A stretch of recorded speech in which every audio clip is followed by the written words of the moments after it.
Hey there, Grumpy Old Fart here. Be sure to check me out over on Rumble. There you'll find all of my stuff from YouTube, plus my political and social commentary and weekly current events, which YouTube frowns on. Links to my Rumble channel as well as my other YouTube channels and links to let you order my books are in the description of this video. If you enjoy my content, please like, subscribe, share, and comment. I welcome your comments, even if you disagree with me. Now, on with the video. Hey there, Grumpy Old Fart here. I'm doing an advanced Dungeons and Dragons monster video on the Death Knight. One thing is for absolute certain. If a dungeon master runs your group up against a Death Knight, he either thinks you are exceptional badasses or he hates your guts. one or the other. The Death Knight is an exceptionally powerful form of a lich. These horrific creatures can be found on page 23 of the Advanced Dungeons & Dragons Fiend Folio. Player characters who run into a Death Knight and don't know anything about them are more than likely going to die. Be sure to read their description very carefully before you run them in your game. A Death Knight is a form of undead that cannot be turned or dispelled. Holy Word does affect them, but in my experience, it is rare that a cleric takes that spell for the day. Unless, of course, they know they're going to need it for something. Then that's, there's obvious exceptions. But for the most part, I have never known a cleric to take Holy Word for the day. At least on a whim. The Death Knight has power over undead equal to a 6th level cleric. That means that any undead up to a wraith or even possibly a mummy stands a good chance of serving a Death Knight. It can possibly have a good-sized entourage with it. Yeah, now let's get to the good stuff. The Death Knight has a 75% magic resistance. For those of you who are not familiar with 1st edition Dungeons & Dragons, any spell that's cast at it, if it rolls a 75 or less, it has no effect. I mean, it can withstand fireballs, death spells, disintegrate, you name it. Magic resistance is the ultimate force field for magic. And this thing has a 75% magic resistance. This effective protection is further bolstered by the 11% chance of reflecting any spell back at the caster. And this is in effect at all times. So any spell cast at it, there's an 11%. It has a 75% chance of not affecting it, and there's an 11% chance that it'll be reflected back at the caster. That is just freaking nasty.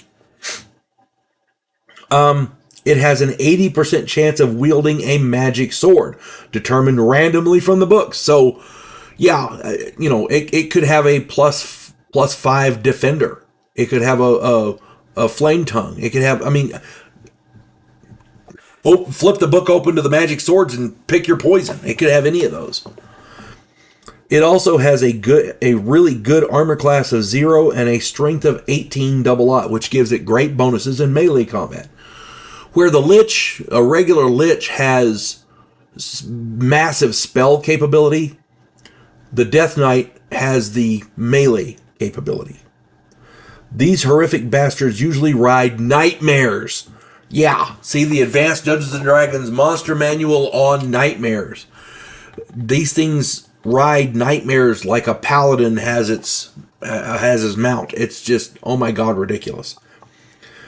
The powers of a Death Knight are quite nasty.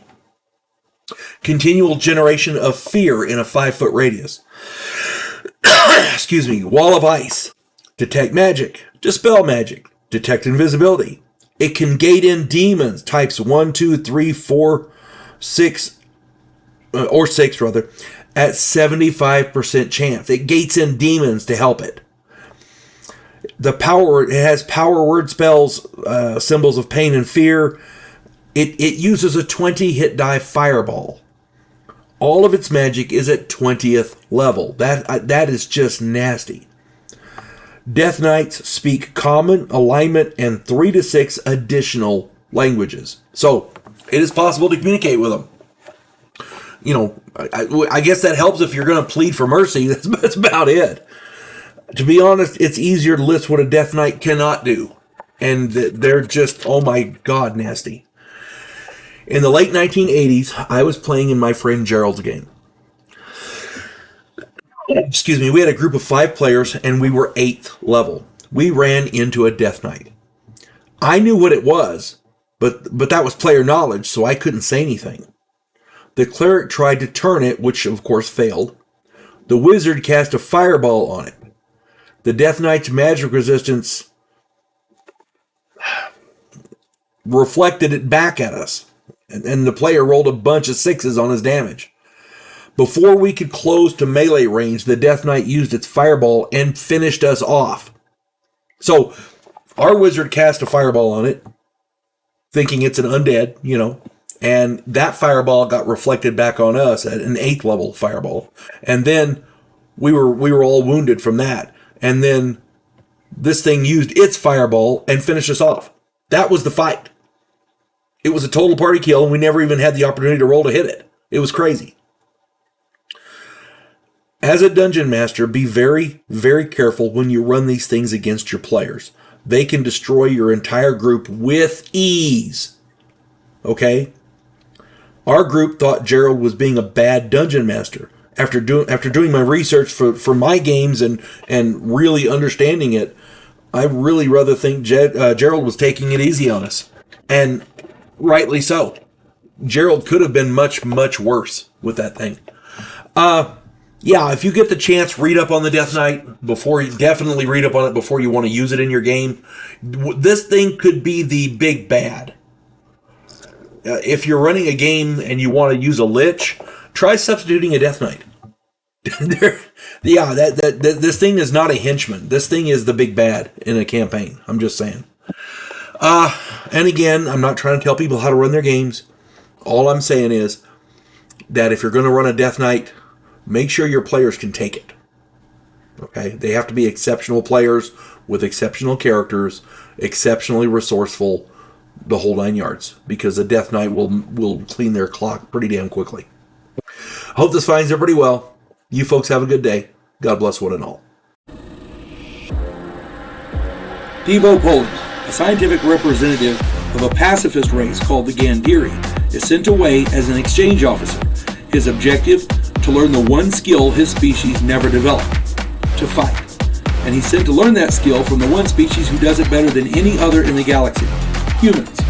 If you like science fiction with an upbeat military tone, check out my novel, Vanguard 1.